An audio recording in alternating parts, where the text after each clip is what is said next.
Capítulo 7. Nan-myoho Renge-kyo.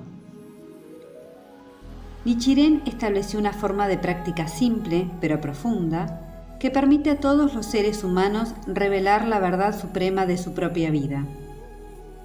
Para manifestar nuestra budeidad, enseñó Nichiren, la práctica primordial debe ser entonar Nan-myoho Renge-kyo. Nichiren escribió: practicar solo los 7 caracteres de Nan-myoho Renge-kyo parecerá limitado, pero como son el maestro de todos los Budas del pasado, presente y futuro, el mentor de todos los Bodhisattvas de las 10 direcciones y el guía que permite a todos los seres vivos transitar el camino del Buda, en realidad se trata de una práctica profunda. La esencia del sutra se encuentra en su título.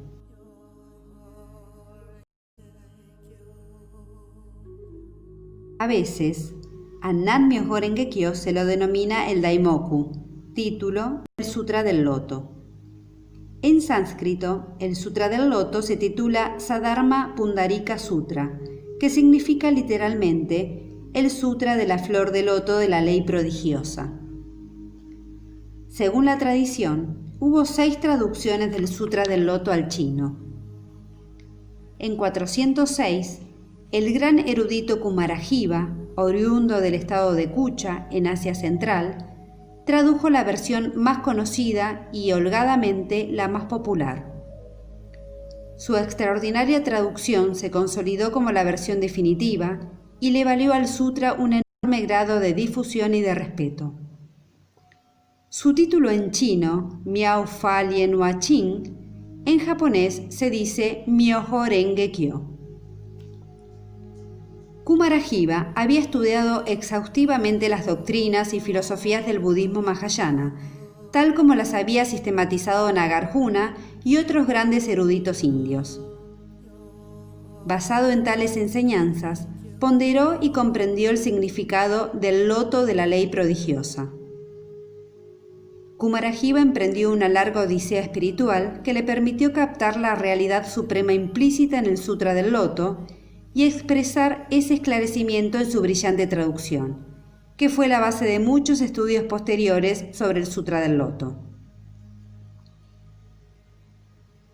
El significado de Sutra del Loto de la Ley Prodigiosa puede verse en parte leyendo el texto, pero en ninguna parte del sutra encontramos una explicación definitiva de la ley que el título menciona.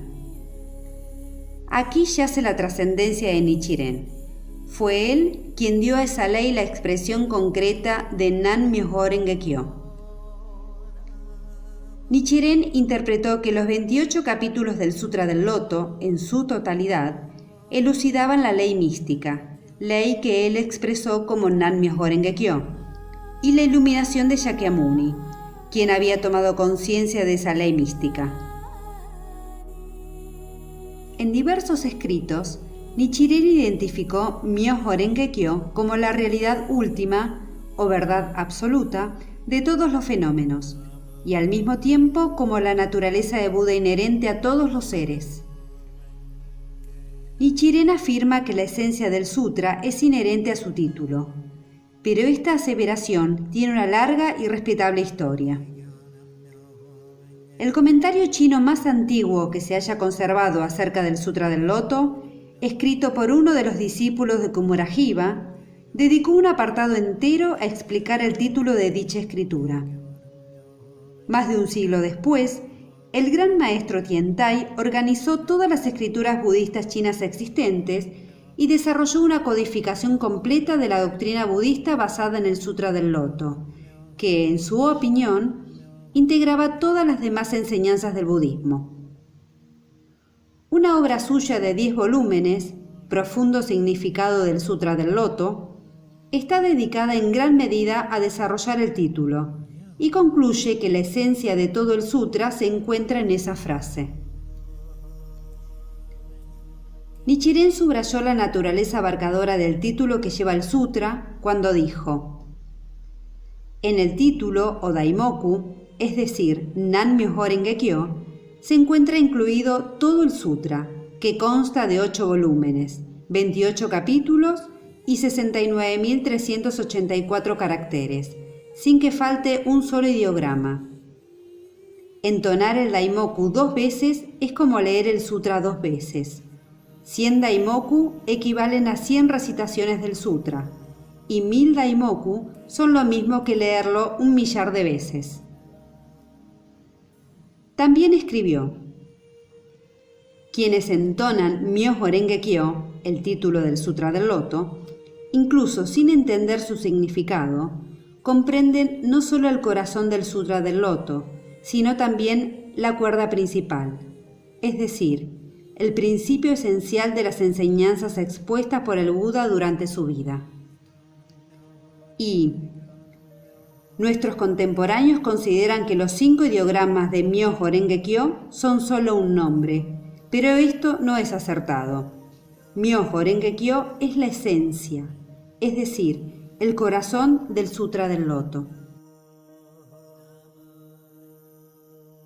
¿De qué manera entonces podemos comprender la verdad de Myoho Renge Kyo por nosotros mismos? Una vez más, citamos a Nichiren. Si desea liberarse de los sufrimientos del nacimiento y la muerte que ha venido soportando desde el tiempo sin comienzo y manifestar sin falta una iluminación insuperable en esta existencia, debe percibir la verdad mística que existe en todos los seres vivos en forma inherente y primogénia. Esta verdad es Myoho Renge Kyo. Por lo tanto, recitar Myoho Renge Kyo le permitirá aprender la verdad mística que existe de manera innata en todas las formas de vida. Nichiren antepone a los 5 ideogramas de Myoho Renge Kyo la partícula Namu, voz derivada del sánscrito namas, que significa consagración o devoción. Cuando este término anteceda una palabra comenzada con M como Myoho, generalmente la U final no se pronuncia. En la acción de recitar rítmicamente la frase Nan Myoho Renge Kyo, nos consagramos al principio fundamental de Myoho Renge Kyo y armonizamos nuestra vida con él. Esto nos permite, en forma inmediata, manifestar nuestra naturaleza de Buda inherente. Podría decirse que cuando entonamos este Daimoku, tomamos contacto con la novena conciencia y hacemos surgir el recurso interior de una fuerza vital sin límites. Nam, consagrar nuestra vida. Nichiren desarrolló así el significado de Nam. Esta palabra, Namu, proviene de la India. En la China y en el Japón se la traduce como consagrar la vida, lo cual quiere decir ofrendar nuestra existencia al Buda. Explicó que Nam significa devoción en actos y en pensamientos, en los aspectos físicos y espirituales de la vida. Esto plantea una pregunta inmediata. ¿A qué uno debería consagrar su devoción? En el budismo de Nichiren hay 2 formas de describir el objeto de nuestra devoción: la ley, la verdad suprema de Myoho Renge Kyo, y la persona, el Buda, en tanto revela la ley en su propia vida. Nichiren inscribió el Gohonzon para contener y expresar gráficamente estos 2 aspectos, y dejó para la posteridad la revelación genial que él mismo ejemplificó, que la persona y la ley fundamentalmente son una misma entidad. En el centro del Gohonzon se leen los ideogramas Nan Myoho Renge Kyo, la ley, guión Nichiren, la persona. Este eje vertical representa de manera tan sencilla como potente el concepto de esta inseparabilidad. Páginas más adelante exploraremos la prodigiosa invención del Gohonzon. En las enseñanzas de Nichiren, Nam indica devoción al Gohonzon en un sentido biyectivo o bidireccional. Consagramos nuestra vida a la realidad suprema e inmutable y armonizamos nuestra vida con ella. Al establecer este ritmo armonioso, simultáneamente hacemos surgir de nuestro interior infinita sabiduría, con la cual, aún en la incertidumbre del diario vivir, creamos alegría y libertad sin límites. Nos enfocamos hacia el exterior, pero manifestamos la budeidad desde el interior. Nam deriva del sánscrito, mientras que Myoho Renge Kyo proviene del chino.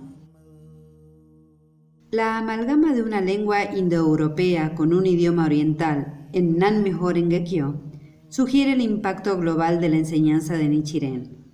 No pertenece a una sola cultura, sino a toda la humanidad.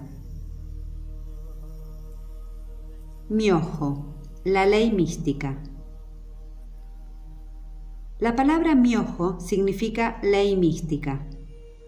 La ley, Ho, o realidad última, se define como mística, Myo, porque está más allá de todo concepto y formulación de la mente humana.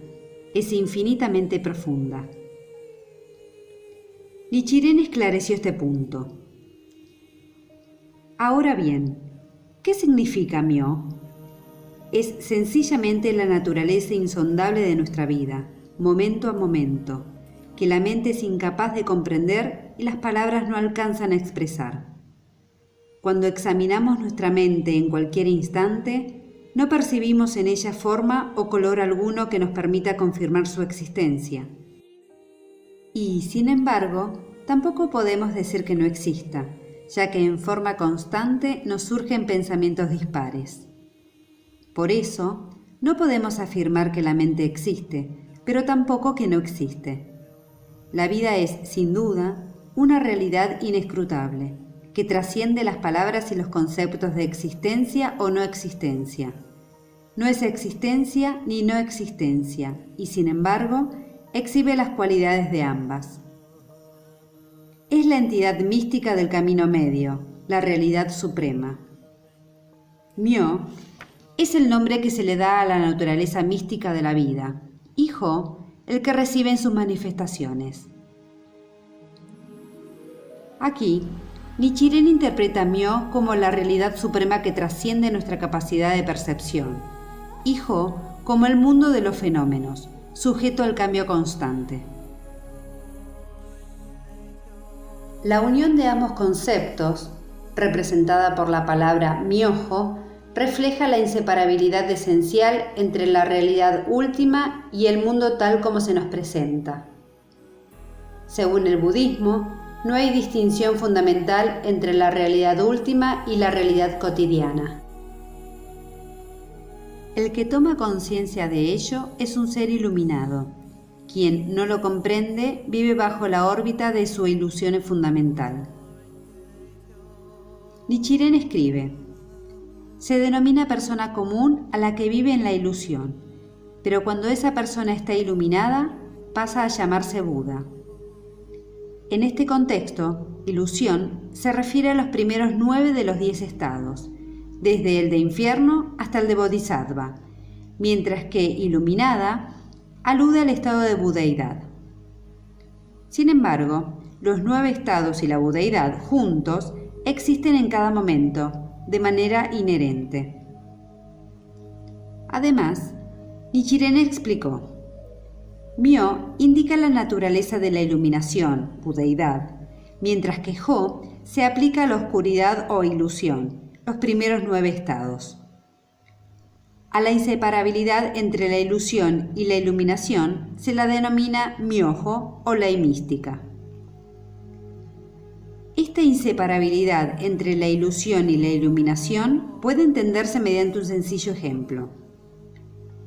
Los glóbulos blancos normales destruyen gérmenes y desempeñan un papel crucial en la curación de heridas.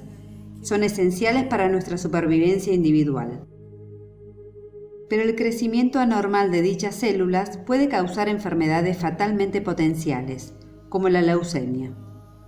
Así pues, los leucocitos tienen un aspecto benéfico, iluminado, y un aspecto nocivo, que expresa la ilusión. Ambos potenciales existen en cada célula. De manera similar, todos los fenómenos tienen una faz negativa y otra positiva. En tanto energías potenciales, la ilusión, 9 estados, y la iluminación, budeidad, coexisten no solo en el individuo, sino también en todo el universo. Sin embargo, en tanto aspectos manifiestos, solo uno de ambos se manifiesta en nuestra vida a la vez, según hayamos tomado conciencia de la realidad suprema o no. Nichiren explicó que el ideograma Myo posee 3 significados distintos: abrir, estar perfectamente dotado y revivir. Abrir significa abrir la oscuridad de la ilusión para revelar la naturaleza de Buda. La vida de los que toman conciencia de la budeidad se abre hasta abarcar el universo y ser tan amplia como éste. Estar perfectamente dotado implica que en mi ojo, la ley mística abarca todos los fenómenos y es inherente a todas las cosas. La ley mística contiene la totalidad de los 10 estados y de los 3000 aspectos, impregna e integra toda la realidad fenoménica. A la vez, estar perfectamente dotado, aplicado a la ley mística, significa que ésta contiene en sí todas las verdades y beneficios. Revivir es permitir a todas las personas revelar su budeidad. Por ejemplo, a través de la ley mística, todos, hasta los que perpetran las peores acciones, pueden hacer que aflore desde su interior el supremo estado de su budeidad. En sentido amplio, revivir es sinónimo de crear valor. Cuando, gracias al esfuerzo del hombre, materiales inanimados como la madera o la piedra se transforman en un edificio, aquí ha operado la función de revivir. Otro ejemplo es cuando transformamos nuestra vida para consolidar nuestro estado de budeidad y contribuir a la felicidad de los semejantes.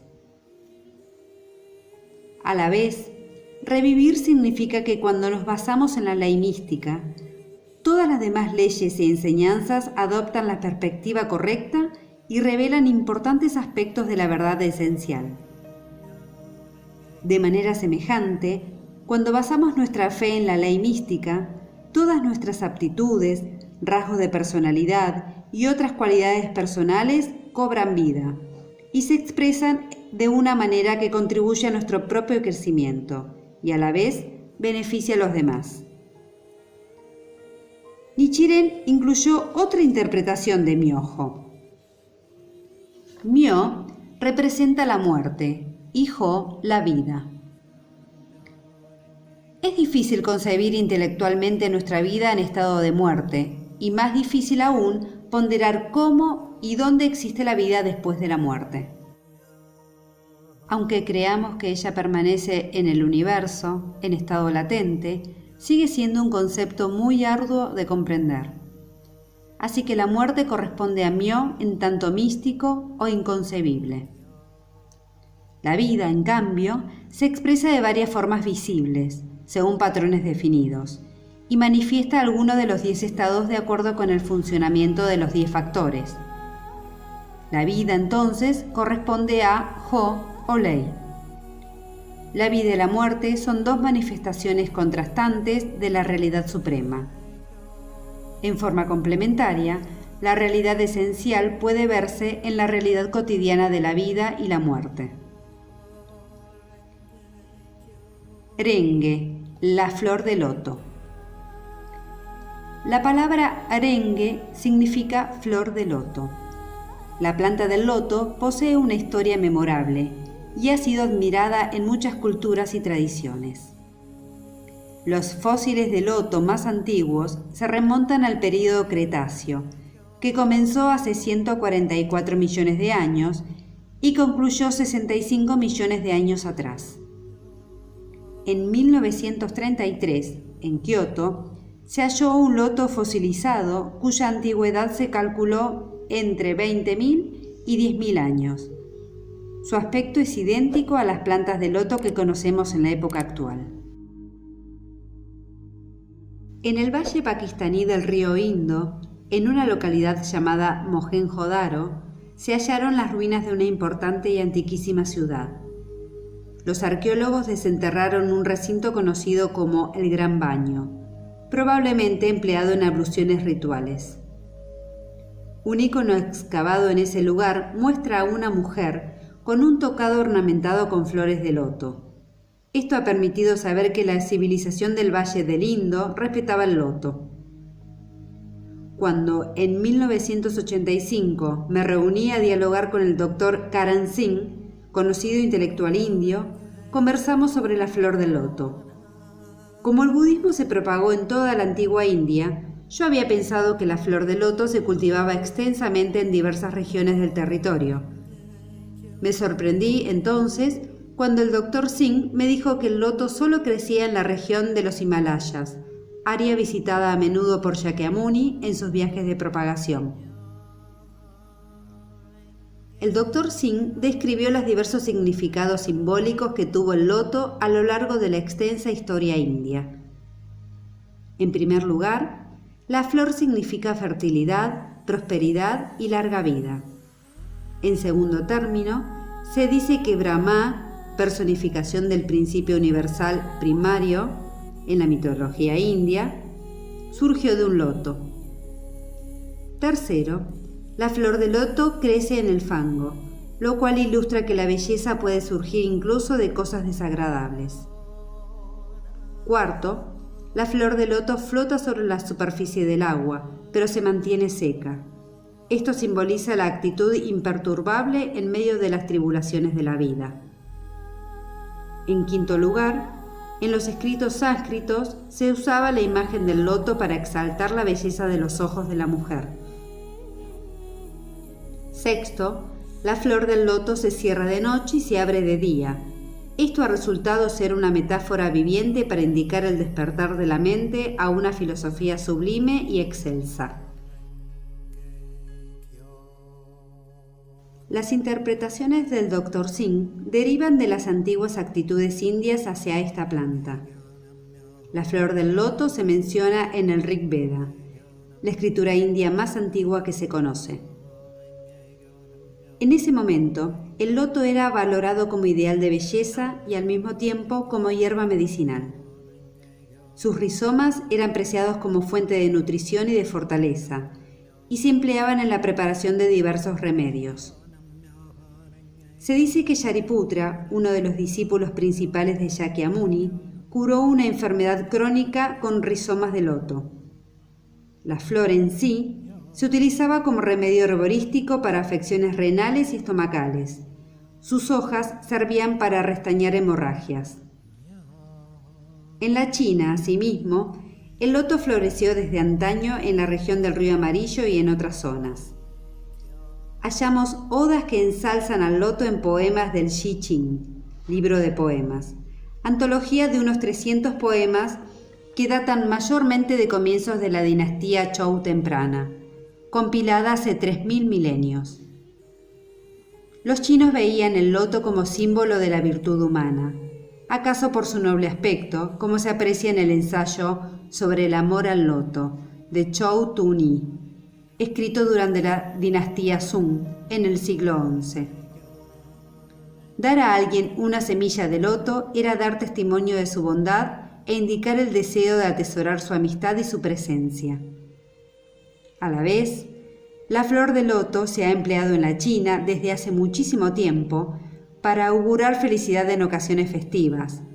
Su imagen solía grabarse en los utensilios de las ceremonias nupciales. La flor, además, simboliza la belleza femenina. En las pirámides de Egipto se han hallado murales y papiros con la imagen del loto. En los textos de esta civilización, esta flor se menciona como símbolo de la deidad que confiere el don de la inmortalidad. En las ruinas de antiguos templos egipcios se hallaron columnas de piedra con capiteles ornamentados con flor de loto. Este diseño embelleció también muchas otras obras de arte y de arquitectura en el antiguo Egipto. El loto crecía profusamente a orillas del Nilo y dejaba ver sus flores a las primeras horas del alba. Probablemente, por estas características, haya sugerido a los egipcios la renovación de la vida. En la antigua Grecia, por su parte, la imagen del loto adornaba muchos santuarios y templos. Al noreste de Grecia, en el macizo del Olimpo, las excavaciones de antiguos templos desenterraron molduras arquitectónicas con arabescos donde aparecen entrelazadas flores de loto. La expedición de Alejandro Magno a la India en el año 326 a.C. inició la síntesis entre la cultura budista y la civilización helénica, que con el tiempo produjo el acervo artístico de la región de Gándhara, que hoy abarca el norte de Pakistán y el este de Afganistán. La influencia artística de Gándhara viajó por la ruta de la seda en dirección a Oriente, con el tiempo a través de la China y de la península coreana. Llegó hasta el Japón, donde contribuyó enormemente al desarrollo del arte japonés entre los siglos VI y VIII. Es muy común hallar el diseño característico de los pétalos de loto en las muchas expresiones artísticas de Gándhara, la China y el Japón. En el famoso escrito budista Las preguntas del rey Milinda, diálogo entre el rey indogriego Menandro y el monje budista Nagasena, que presuntamente tuvo lugar poco después de la expedición de Alejandro a la India, la flor de loto aparece como metáfora para simbolizar la grandeza de las enseñanzas budistas. El Tratado sobre la Gran Perfección de la Sabiduría, exhaustiva obra del Mahayana atribuida a Nagarjuna, dice que las imágenes budistas representan a Shakyamuni sentado sobre pedestales de loto porque la planta de loto dignifica el sitial de la ley mística. La flor de loto también fue honrada por la literatura japonesa en obras como El registro de los asuntos de la antigüedad, del siglo VIII, o la antología lírica Colección de 10.000 hojas. Seijo Nagon, en el siglo XI, se refiere al capullo del loto en su libro de la almohada, donde dice que es superior a las demás flores. Más tarde, en el período Edo, 1600-1867, se hizo popular la forma poética del haiku, y en sus versos suele aparecer loas a las hermosas flores y a las grandes hojas redondeadas de esta planta. Para los japoneses, la flor de loto difiere de otro tipo de flores. Representa la pureza y el principio universal subyacentes a todas las manifestaciones de la existencia. Suele compararse al monte Fuji con un loto de 8 pétalos por la forma que adopta su caldera, vista desde el aire. Se sabe que las semillas del loto son muy longevas. En una mina del Japón se encontraron semillas de 2000 años de antigüedad, que germinaron sin inconvenientes. Hoy, en muchas partes del país, se están cultivando plantas descendientes de este ejemplar milenario. Es como si las semillas de loto dieran testimonio de la eternidad de la vida.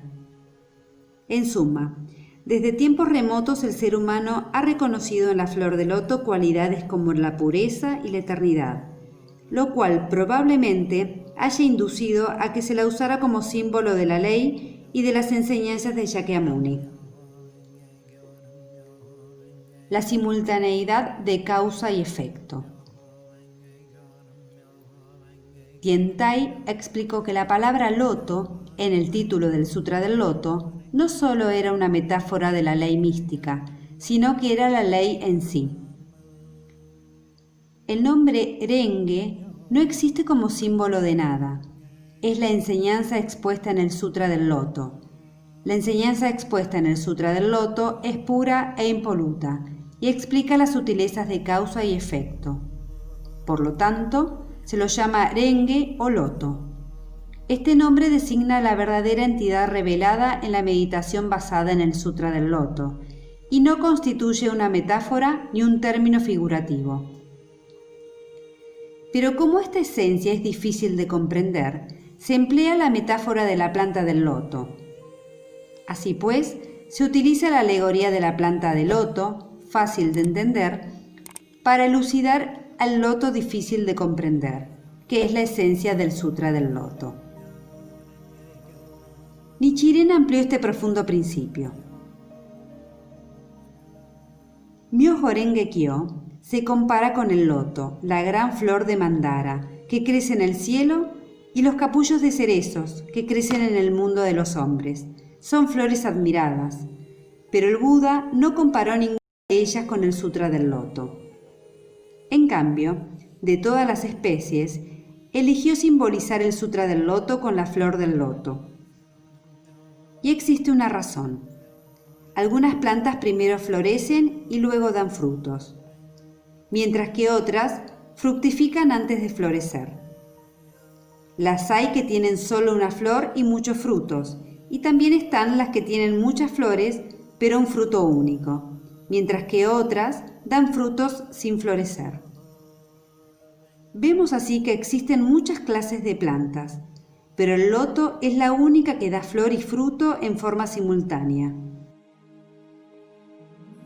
El beneficio de todos los demás sutras es incierto, porque enseñan que uno primero debe hacer buenas causas y solo después, tiempo más tarde, puede llegar a ser un Buda. Pero en el caso del Sutra del Loto, cuando una mano lo sostiene, esa mano alcanza de inmediato la budeidad, y cuando una boca lo recita, esa boca es en sí un Buda. En este aspecto, es como la luna, que se refleja en el agua en el mismo momento en que asoma por detrás de las montañas orientales, o como un sonido y su eco que se forman a la vez. Además, explicó: este comentario significa que el principio supremo, que es la ley mística, en su origen carecía de nombre.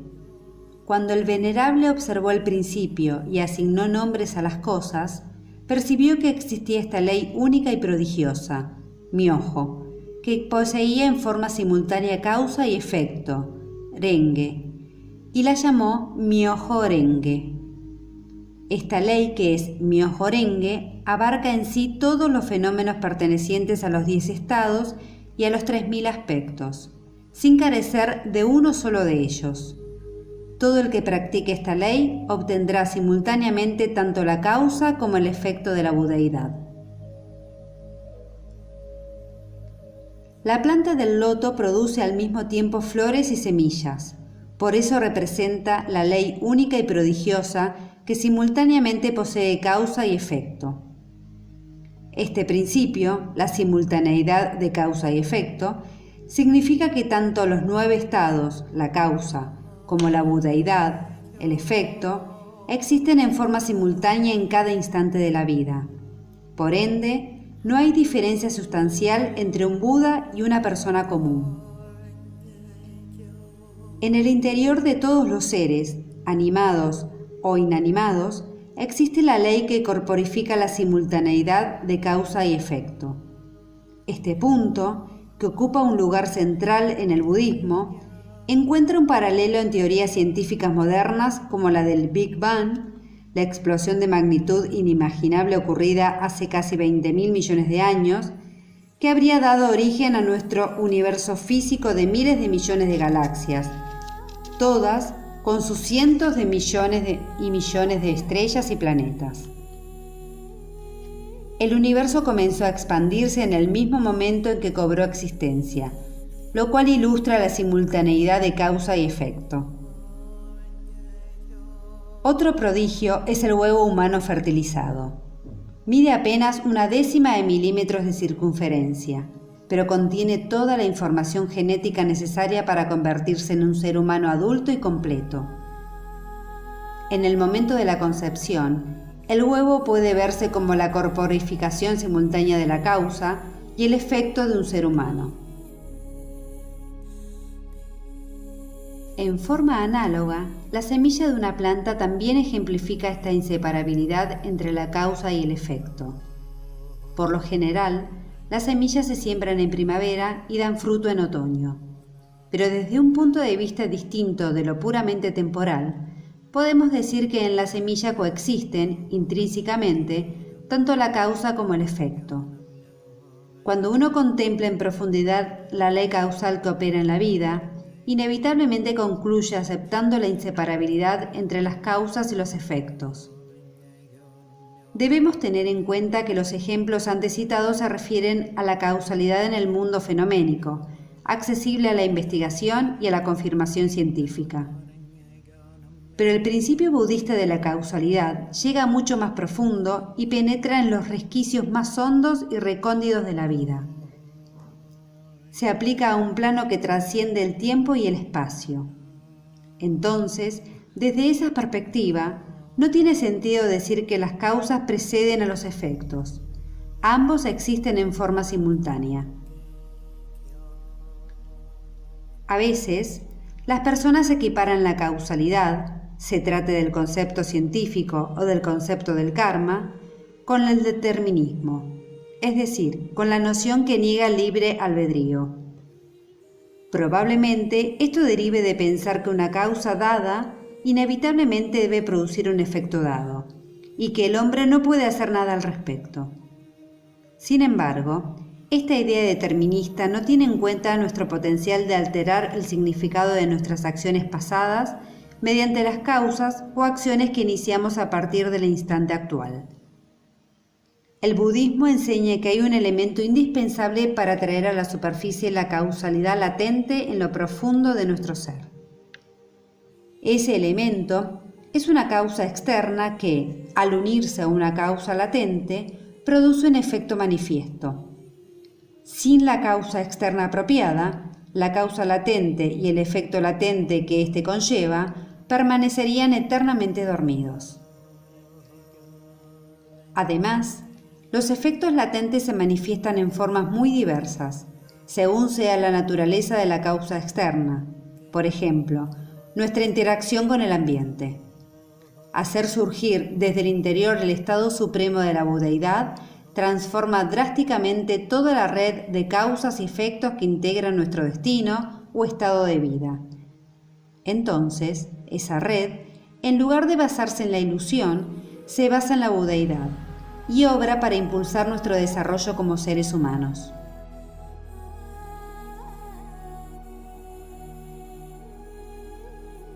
Los deseos mundanos y la pureza del loto.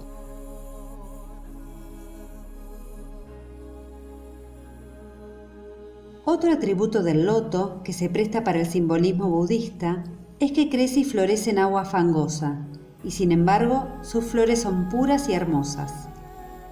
Del mismo modo, la naturaleza de Buda, pura y hermosa, irrumpe en la vida de las personas anónimas, pese a sus ilusiones y deseos. El capítulo 15 del Sutra del Loto, titulado Irrumpir de la Tierra, describe a los que abrazan la ley mística y afirma que no se dejan ensuciar por las cuestiones mundanas, tal como la flor del loto en el agua impura. Este concepto alude a una de las inquietudes cardinales del budismo. La existencia humana suele verse como un turbio remolino de deseos, impulsos e inclinaciones que dan origen a toda suerte de sufrimientos y vicios. Las personas dominadas exclusivamente por sus deseos e impulsos no pueden disfrutar de su verdadera identidad y experimentar la libertad auténtica. En cambio, siempre están a merced de las circunstancias cambiantes. Por tal razón, algunas enseñanzas religiosas sostienen que la única vía hacia la salvación yace en erradicar los deseos. El deseo es una función intrínseca de la vida. En última instancia, no puede extinguirse el deseo sin que se extinga la vida. Pero la función innata del deseo, en nuestra vida individual, debe verse como una actividad neutral. Tiene el potencial de perjudicar y de beneficiar la existencia humana. Así pues, más que suprimir nuestros deseos, la verdadera pregunta es cómo controlarlos y dirigirlos para que engrandezcan las virtudes del ser humano. Aquí interviene el budismo. De acuerdo con las enseñanzas budistas, en cuanto uno activa el supremo estado de budeidad inherente a su propio ser, encausa sus deseos y los dirige hacia el fortalecimiento, el desarrollo y la iluminación. Si, en cambio, damos rienda suelta a nuestros apetitos sin orientarlos primero desde un estado de vida elevado, solo actuarán destructivamente, nos ocasionarán angustia y acaso pondrán en jaque la continuidad de nuestra existencia. El significado del budismo yace en descubrir la naturaleza de Buda en todos los seres y establecer un método empírico para hacerlo aflorar, de tal forma que los seres humanos puedan dotar de profundo sentido a su vida. Estas dos características son especialmente relevantes para la civilización moderna, que lleva largo tiempo estancada en una suerte de ciénaga espiritual. Podemos escapar de este pantano activando y haciendo surgir el supremo potencial humano que tenemos a nuestra disposición y que forma parte de nuestros recursos.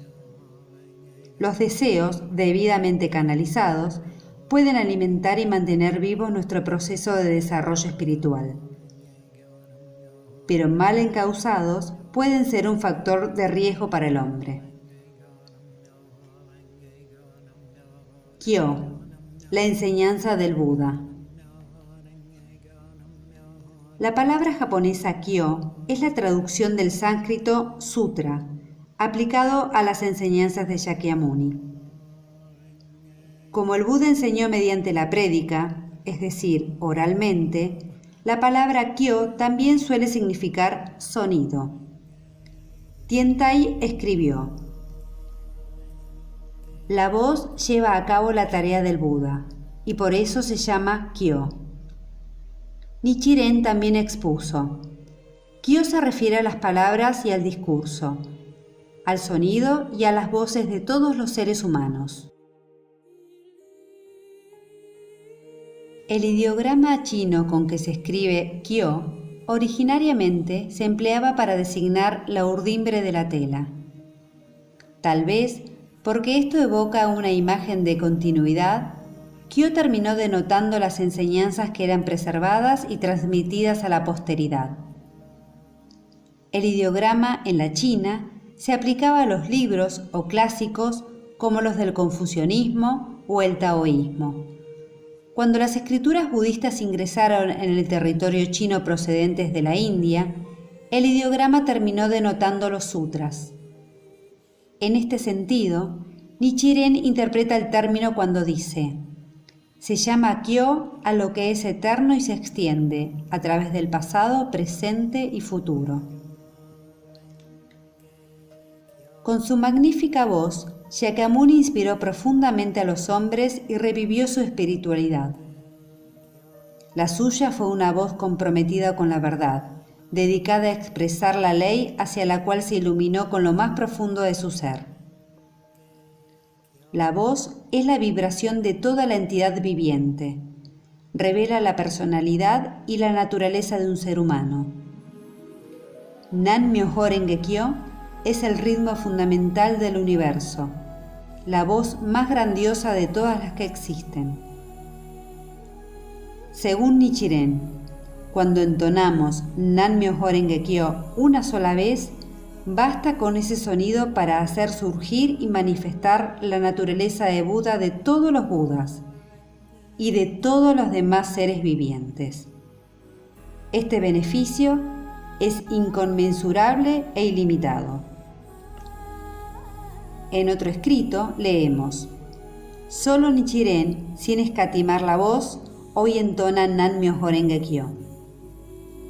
Sin escatimar la voz no se refiere al volumen, sino a la gran voz de humanismo y de amor compasivo que busca guiar a todos los seres a la iluminación. La iluminación del Buda, expresada mediante la voz, es Kyo, y la verdad con respecto a la cual se encuentra iluminado el Buda es eterna, y atraviesa el pasado, presente y futuro. Cuando tomamos conciencia de esta verdad, comprendemos el aspecto eterno de nuestra vida individual, aspecto que trasciende los cambios del mundo físico y el ciclo de nacimiento y muerte.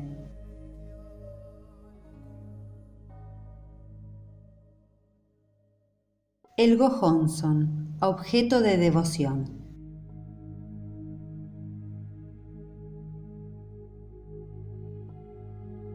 La ley de Nan-myoho Renge Kyo, que abarca todos los fenómenos del universo y expresa perfectamente su realidad invariable, está corporificada en el Gohonzon. En el centro, de arriba a abajo, en ideogramas chinos se lee Nan Myoho Gekyo, Nichiren. A ambos lados de esta inscripción central, en sánscrito medieval y en chino, figuran los ideogramas que representan a cada uno de los 10 estados. Todos estos nombres expresan el principio de que los 10 estados existen en la vida eterna del Buda y el principio de que los seres vivos de los 10 estados pueden revelar y manifestar la budeidad. El objeto de devoción está formado por caracteres que representan palabras, entre otras razones, porque sería imposible representar la posesión mutua de los 10 estados mediante una imagen gráfica, aun cuando cada estado pudiese ser plasmado separadamente. El universo incluye dentro de sí las fuerzas del bien y del mal. En el Gohonzon están representados los 10 estados en su totalidad, desde el estado de Buda hasta el de infierno. La luz de Nan Myoho Gekyo ilumina imparcialmente los poderes y las aptitudes del bien y del mal. Tanto el bien como el mal despliegan la forma excelsa que existe en ellos en forma intrínseca. Dicho de otro modo, despliegan la existencia tal como es.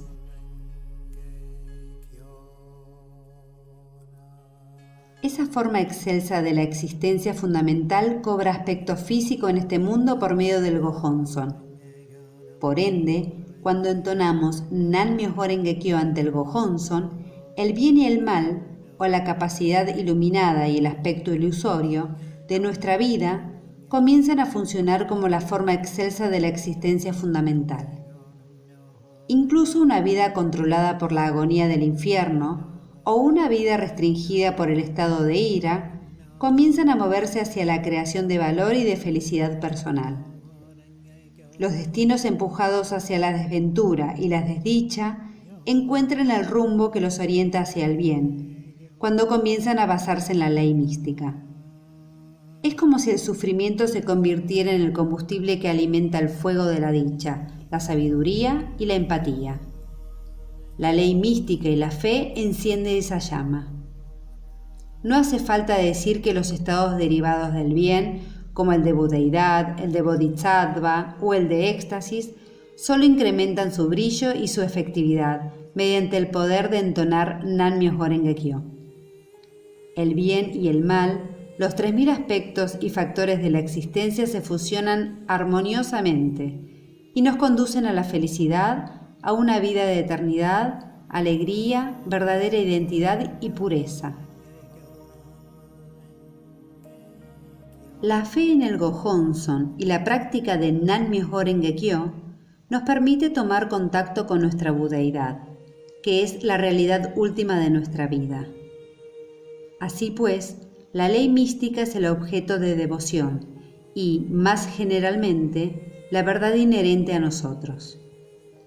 Nichiren lo explicó en una carta dirigida a un seguidor llamado Abu Tsubo.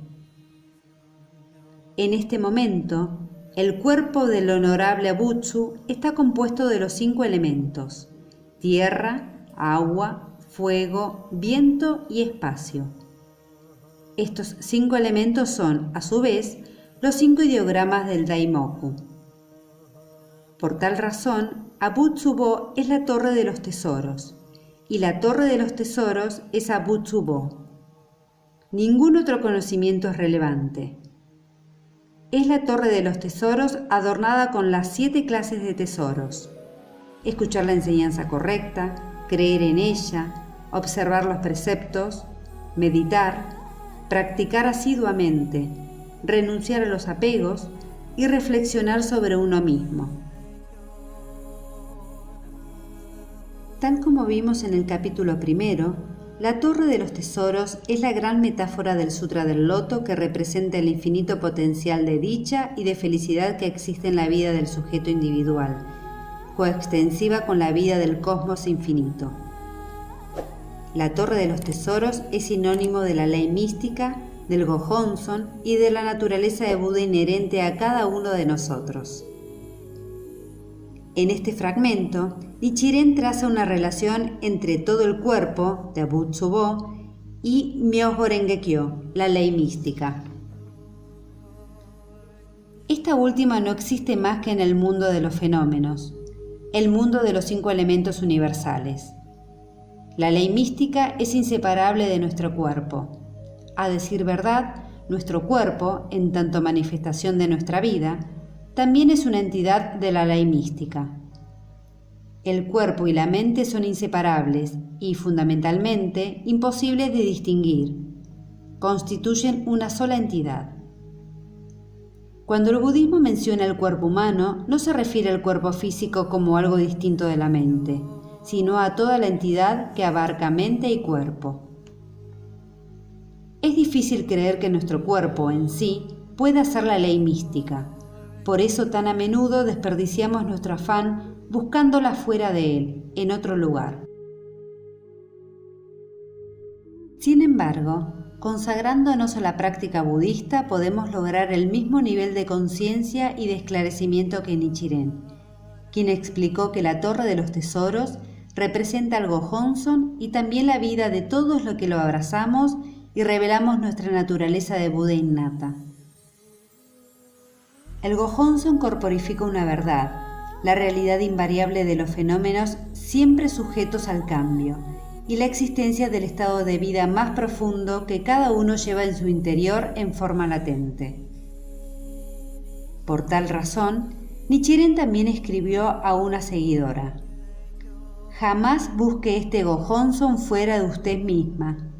El Gohonzon existe solo en la carne mortal de nosotros, las personas comunes que creemos en el Sutra del Loto y entonamos Nan Myoho Renge Kyo. De aquí en adelante». El budismo aspira a liberarnos de los sufrimientos del nacimiento y la muerte, brindándonos el medio para que tomemos conciencia de la verdad inmutable, nuestra propia naturaleza de Buda. Las primeras formulaciones budistas enseñaban que las personas podían ser guiadas hacia la budeidad mediante un tremendo esfuerzo, consistente en estudios doctrinales y en prácticas meditativas. Este enfoque, naturalmente, restringía el beneficio de la budeidad solo a una élite monástica. En cambio, las enseñanzas de Nichiren demuestran que todos nosotros, sean cuales fueran nuestras circunstancias o nuestra capacidad, tenemos acceso a la verdad suprema. Cuando practicamos los principios del budismo de Nichiren, cristalizados en la recitación de Nan Myoho Renge Kyo, nos embarcamos en el proceso de nuestra revolución humana, que nos permite recuperar el control de lo que hasta ese momento aceptábamos resignadamente como nuestro destino.